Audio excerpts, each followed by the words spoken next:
Bismillahirrahmanirrahim. Selamat siang semuanya. Assalamualaikum warahmatullahi wabarakatuh. Perkenalkan, nama saya Ola, salah satu dari psikologi selain Mbak Zahira yang ditugaskan oleh Ikatan Psikolog Klinis Indonesia dan Fakultas Psikologi UGM untuk mendampingi rekan-rekan agama di Sulbar, Sulawesi Barat. Nah, pada kesempatan kali ini saya akan melanjutkan pembahasan yang sebelumnya sudah dimulai sama Mbak Zahira. Cuma kali ini topiknya sedikit lebih mendalam dan mungkin agak rumit. Karena pembahasan PFA ini memang untuk beberapa orang tidak mudah untuk langsung dipahami begitu saja. Jadi semisal nanti ada pertanyaan, ada kebingungan, silakan ditanyakan di akhir sesi. Mungkin sekalian juga pertanyaan yang mau ditanyakan terkait dengan materinya Mbak Zahira juga. Boleh. Nah, untuk pembukanya, saya akan mengutip salah satu ucapan yang disampaikan oleh orang yang saya kenal, dan ini baru saja saya dengar beberapa hari yang lalu, yaitu ucapannya begini: pandemi ini membuat segala aktivitas harian kita menjadi sangat terbatas, dan itu semua terjadi tanpa ada kepastian kapan ini akan berakhir. Jadi jujur saja, saat ini saya sudah sangat merasa frustasi. Nah, itu versi bakunya, karena kalau bahasa langsungnya mungkin jadi agak sulit dimengerti ya. Jadi memang dalam menghadapi pandemi COVID-19 ini tidak mudah bagi setiap orang yang ada di Indonesia, bahkan di dunia ya. Kita jadi terbatas aktivitas hariannya, kerjanya dibatasi, sekolah dibatasi, bahkan ke pasar sekalipun juga dibatasi. Nah, kita yang hakikatnya adalah makhluk sosial, akhirnya jadi kesulitan dan merasa serba salah dengan aktivitas yang kita lakukan selama di rumah aja ini. Ditambah jika kita melihat media, melihat berita yang ada di media itu, pemerintah terkadang tidak bisa memastikan kapan ini akan berakhir. Informasinya kacau, bahkan terkadang ada hoax di mana-mana. Dan jujur, tidak hanya W yang saya bilang ini yang mengalami kondisi seperti ini. Sebenarnya saya juga pribadi sejujurnya juga mengalami sedikit kondisi yang tidak nyaman ketika di rumah aja. Ada perasaan bersalah ketika saya melakukan aktivitas yang tidak lebih banyak dibandingkan hari-hari biasanya sebelum pandemi ini. Rasa bersalah ya karena ada perasaan tidak produktif, ada perasaan bersalah karena tidak melakukan banyak hal, dan ada ketakutan untuk menularkan penyakit kepada orang dekat sama diri kita sendiri. Nah, mungkin saya rasa kondisi ini juga dialami oleh teman-teman yang ada di sini. Nah, seperti yang dibilang sama Mbak Zahira, negative thinking, cemas, takut, sebenarnya itu adalah suatu manusiawi. Hampir setiap orang punya kondisi seperti ini. Dan memang semua kondisi tersebut muncul gitu aja, dan kadang tidak bisa kita kendalikan. Nah, sebenarnya dari mana sih asalnya perasaan-perasaan itu?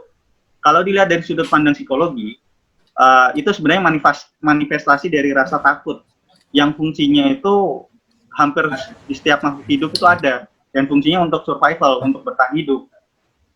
Tapi, ketika dilihat dari sudut pandang neuroscience, rasa takut yang ada di brainstem, di otak bagian belakang, di bagian tengkuk ini, itu berkembang dan diolah di bagian prefrontal cortex atau bagian depan sini, sehingga muncul pengembangan rasa takut itu menjadi hal-hal yang disebut tadi, rasa bersalah, cemas, negative thinking, dan lain-lain.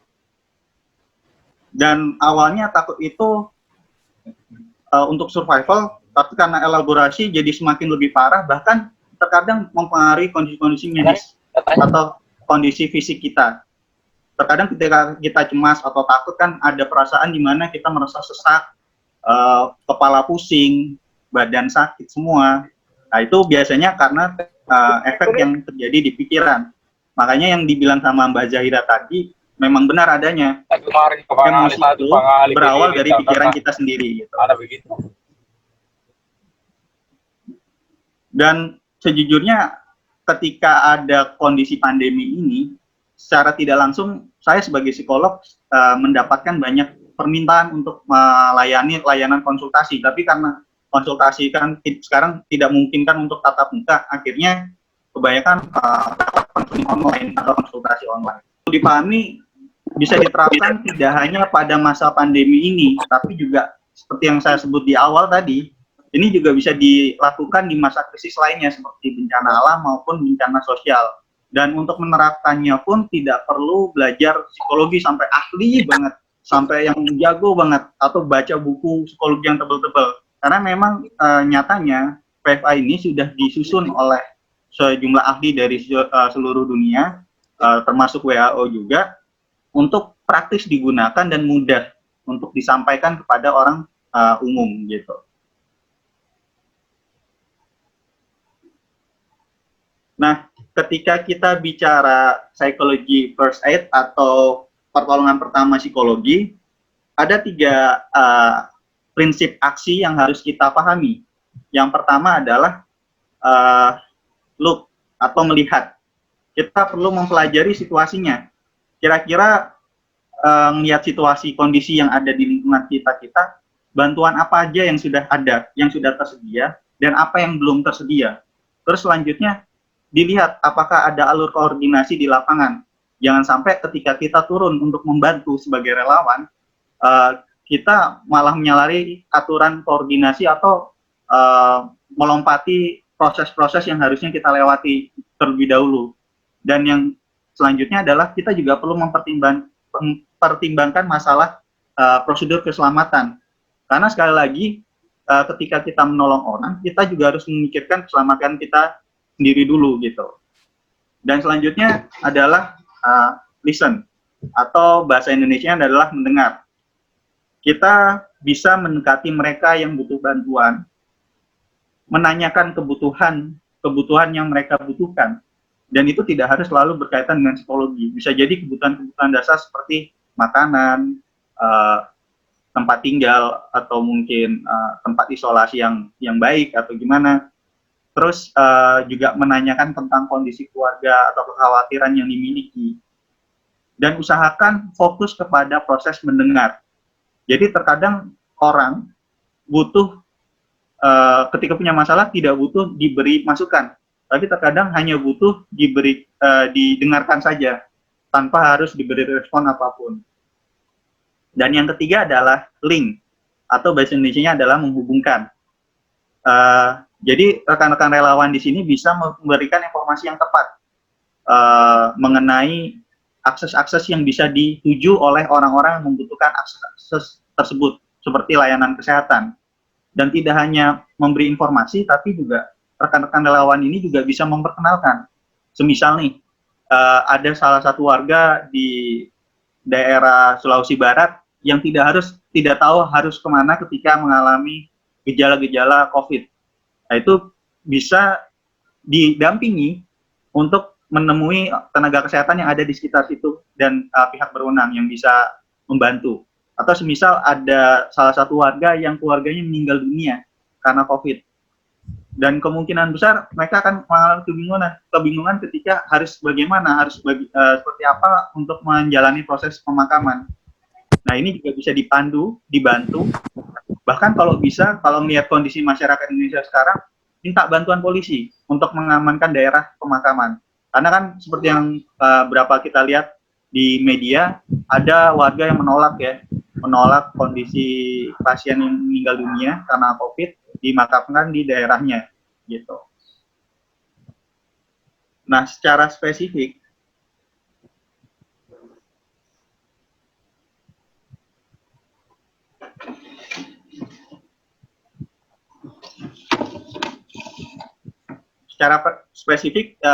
untuk prinsip aksi dari PFA yang pertama atau LUK itu, yang perlu dalami adalah pelajari informasi dasar COVID-19 di media yang terverifikasi. Kalau semisal ada informasi yang notabene masih meragukan, tidak ada salahnya untuk menanyakan kepada pihak berwenang. Toh sebenarnya sekarang juga ada banyak website yang bisa memberikan informasi yang jelas, seperti di website COVID-19 .gov.indo.id itu juga mungkin ada grup-grup relawan Kagama ini yang bisa memberikan penjelasan, penerangan apakah informasi ini benar atau tidak. Terus selanjutnya ketika turun di lapangan dan melihat kondisinya, perlu dicatat bantuan apa yang sudah tersedia dan apa yang belum. Jangan cuma dilihat aja, tapi perlu dicatat. Kalau bisa ada rekaman catatan yang dipegang oleh relawan atau kelompok relawan itu, sehingga ketika ada orang yang masuk untuk memberikan bantuan tidak tumpang tindih gitu. Karena biasanya jalur distribusi ini jadi tidak terdistribusi dengan baik karena ada bantuan yang berlebihan, sedangkan ada bantuan juga yang tidak ada bantuannya gitu. Saya kayak bantuan makanan sudah banyak, tapi ternyata bantuan tentang pakaian atau apa itu masih belum cukup gitu. Dan selanjutnya ya seperti yang tadi dibilang, koordinasi itu penting juga. Jadi jangan lupa berkomunikasi dengan relawan setempat. Jangan serta-merta kita ini relawan yang masuk dengan niat baik, tiba-tiba kita masuk membantu tanpa ada koordinasi, tidak ada komunikasi. Nah, ini akan menimbulkan perpecahan dan jangan sampai itu terjadi ada perbedaan kubu bantuan A, kubu bantuan B. Karena sebenarnya ketika terjadi hal seperti ini akan menjadi sangat menyulitkan bagi orang-orang yang kita bantu. Dan yang terakhir juga perlu diingat selalu, keselamatan diri sendiri itu yang utama. Jadi jangan sampai kita membantu orang lain, tapi ternyata kita juga malah terancam kondisi-kondisi yang berbahaya.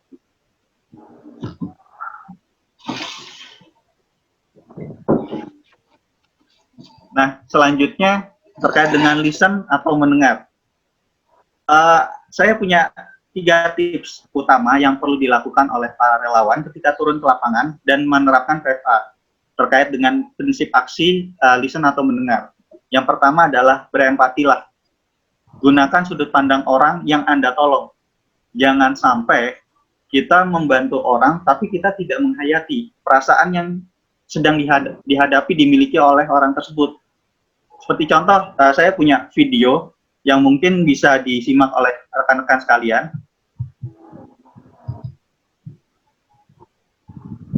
Kira-kira videonya sudah terlihat belum? Halo? Belum. Coba loading dulu.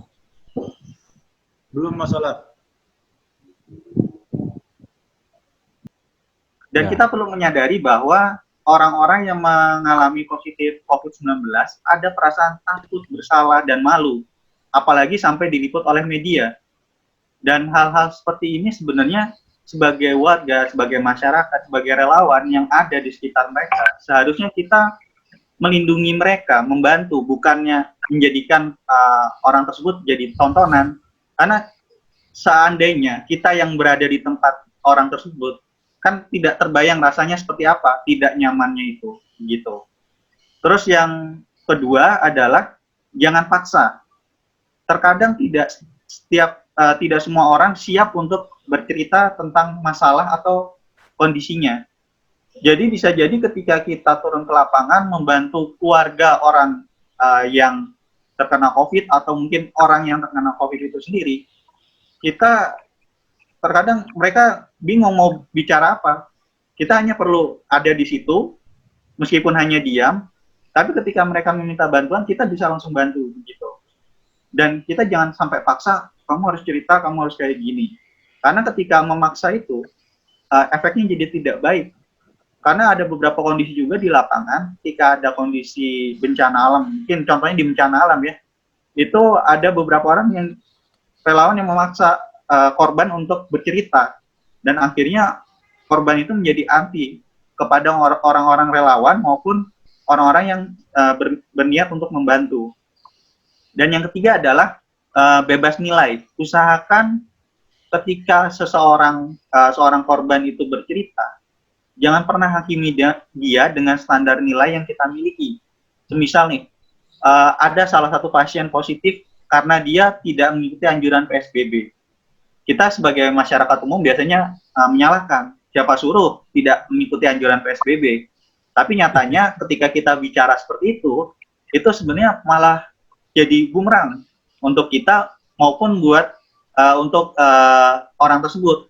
Karena akhirnya ada perasaan antipati dan perasaan tidak nyaman.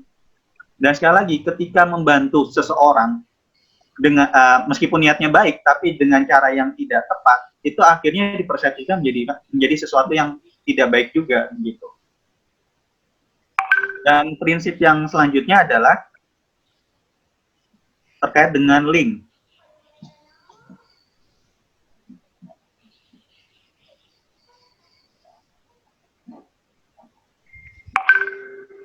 Link, Nah, oke. ya, menghubungkan.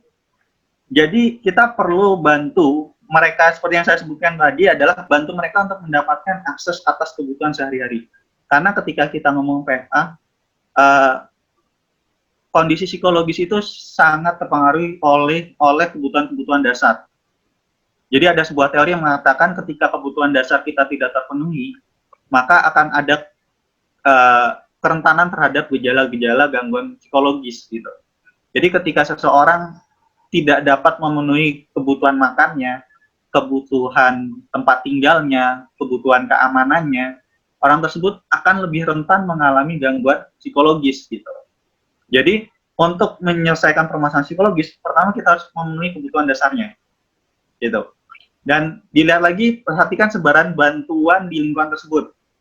Karena terkadang ketika ada kondisi bencana, ada kondisi pandemi, bantuan itu banyak, tapi tidak merata. Dan saling koordinasikan dengan relawan-relawan dari tempat yang lain. Misalnya kayak sekarang kan pandemi COVID ini kan ada di seluruh Indonesia. Dilihat distribusi bantuannya seperti apa. Apakah di Sulawesi Barat bantuan terkait dengan layanan kesehatan itu sudah mencukupi, atau layanan konsultasi, keamanan, atau bahkan tempat isolasi dilihat kira-kira ada yang berlebih, apakah ada yang kurang juga. Semisal ada yang lebih, coba ditanyakan ke daerah lain, semisal di Sulawesi Utara, ditanyakan apakah di situ ada yang kurang. Siapa tahu kita bisa melengkapi apa yang lebih di Sulawesi Barat, dilengkapi untuk yang kurang di Sulawesi Utara, gitu. Atau mungkin di tempat-tempat lainnya. Dan yang selanjutnya adalah selalu berkomunikasi dengan para pihak berwenang. Dan perlu diingat, kita sebagai relawan masyarakat itu perlu selalu untuk simpan kontak-kontak penting. Misalnya kontak-kontak tenaga kesehatan, puskesmas ya, psikolog, relawan, atau mungkin kontak polisi. Dan itu kalau bisa ada akses yang bisa ada tempat atau media yang bisa diakses bersama dan dengan mudahnya. Sehingga ketika seseorang butuh itu, orang yang bersangkutan tidak harus mencari-cari lagi di mana, gitu. Dan yang terakhir adalah bantu mereka untuk bisa bertemu atau mendapatkan bantuan yang dibutuhkan. Terkadang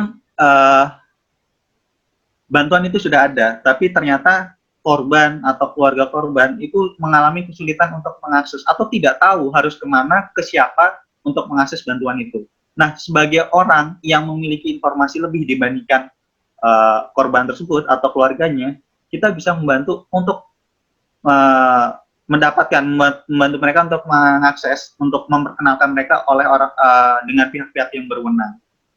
Gitu.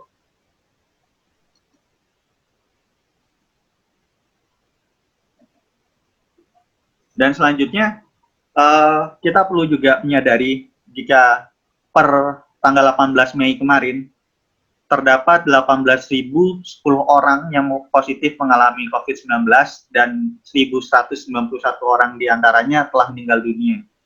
Dan kondisi ini sebenarnya semakin meningkat di 3 atau 4 hari terakhir ini. Terutama saya nggak tahu ini, apakah nanti ketika menjelang Idul Fitri ini akan meningkat lebih banyak lagi. Dan meskipun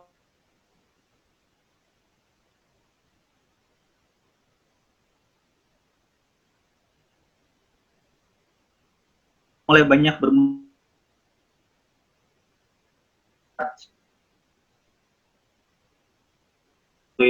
ada beberapa gejala, dan ini di Pulau Jawa juga, di tempat saya dan Mbak Zahira, sehingga PFA ini bisa menjadi kayak bantuan untuk orang sekitar tidak gegabah dalam bersikap juga. Dan kita juga perlu mengetahui atau tidak selesai dalam dekat. Karena WHO sendiri tidak bisa memberi janji jika pandeminya ini akan berakhir di akhir tahun. Jadi bisa jadi sampai akhir tahun ini di Indonesia sendiri masih ada COVID. Bahkan ada beberapa media yang mengatakan kita harus berdamai dengan kondisi COVID. Makanya ada istilah new normal sekarang. Jadi new normal itu sendiri merujuk pada kondisi di mana kita tetap beraktivitas tapi dengan ada kondisi COVID. Cuma memang dengan kondisi new normal itu kita perlu mematuhi dan memahami kaidah-kaidah maupun informasi yang ada dan diberikan oleh pemerintah mengenai penanganan COVID itu sendiri. Dan perlu disadari juga beberapa media mengatakan kalau di Cina, di Italia, di beberapa negara maju, Korsel juga, itu kondisi pandemi ini sudah mulai menurun. Tapi nyatanya ternyata di Cina sendiri sudah mulai penyebaran COVID-19 kloter kedua. Sehingga kalau yang ngikutin informasi di media internasional, mungkin menemukan kalau presiden dari negara Cina itu sendiri sekarang lagi melakukan diskusi yang cukup alot dengan WHO terkait dengan kondisi pandemi COVID-19 ini.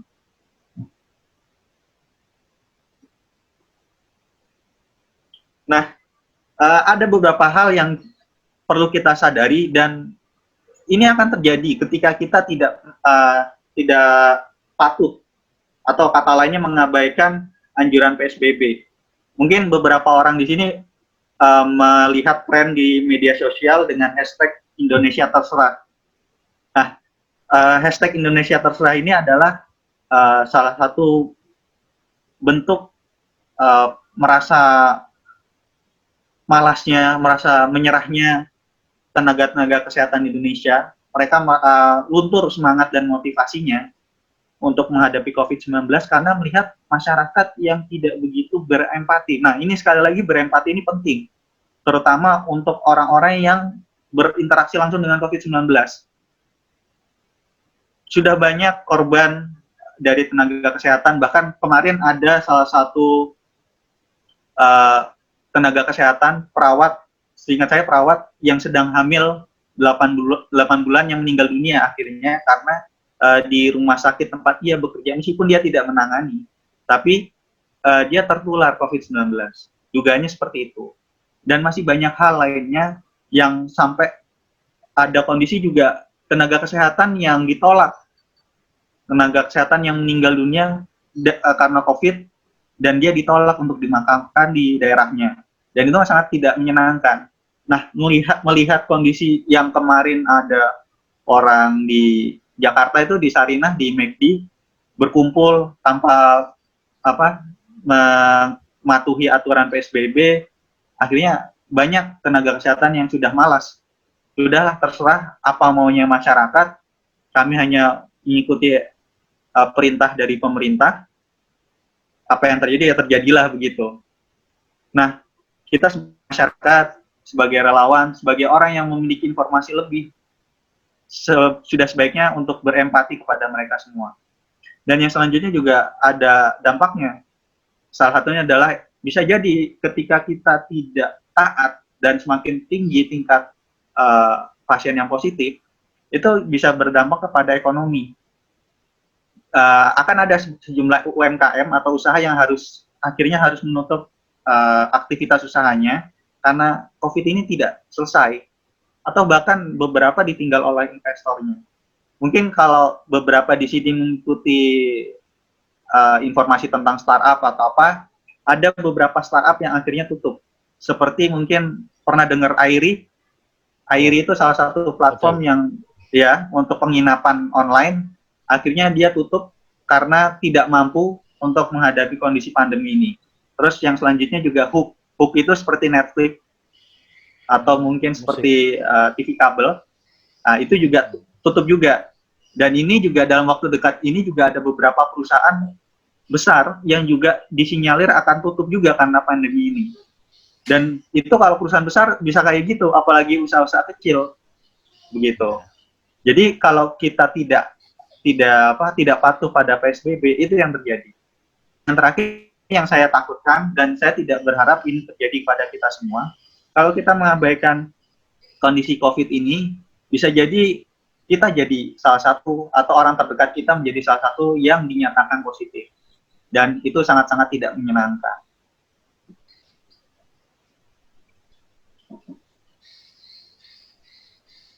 Oke. Nah, untuk yang terakhir, kita memang bisa membantu orang dengan cara apapun, dengan PFA, dengan kemampuan medis kita, dengan kemampuan mengkoordinir, relawan dan lain-lainnya ya. Tapi jangan pernah lupa pentingnya self care. Pedulikan diri sendiri dulu. Seperti yang Mbak Rara bilang, Mbak Zahira bilang tadi, ketika kita dalam kondisi yang tidak baik, itu akhirnya kita itu akan mempengaruhi kemampuan kita dalam membantu orang. Gitu. Makanya biasanya orang-orang atau relawan yang turun ke lapangan, mereka akan diistirahatkan setelah 1 bulan bertugas. Kenapa demikian? Karena manusia itu ya seperti yang dibilang di slide ini, kita hanyalah manusia biasa yang berhak lelah dan merasa jenuh. Jadi jangan pasrahkan diri jika nyatanya kamu sudah merasa lelah. Pedulikan dirimu sendiri sebelum akhirnya kamu mempedulikan orang lain. Dan selalu tanamkan pernyataan kalau saya cinta diri saya sendiri. I love myself. Karena itu penting sekali. Ketika kita tidak mempedulikan diri sendiri, kita akan kemungkinan besar kita akan mengalami kesulitan untuk mempedulikan orang lain juga. Atau mungkin sifat kondisinya akhirnya menjadi kayak kebal. Semisal seperti ketika ada bencana tsunami, orang yang sudah menjadi relawan selama 1 bulan, akhirnya dia akan terbiasa ketika melihat ada mayat, ketika ada orang sedih, dan ketika membantu akhirnya tidak bisa optimal. Jadi tidak ada salahnya ketika rekan-rekan relawan, masyarakat merasa lelah dengan kondisi yang ada di sekitarnya untuk menarik diri sejenak, menenangkan hati, mengumpulkan perasaan-perasaan nyaman dulu sampai akhirnya turun lagi ke lapangan gitu. Dan mungkin ini bisa nanti kedepannya bisa dikoordinir oleh rekan-rekan relawan dari Kagama berkoordinasi dengan pihak berwenang setempat, baik itu puskesmas maupun kepolisian maupun pihak-pihak lainnya gitu.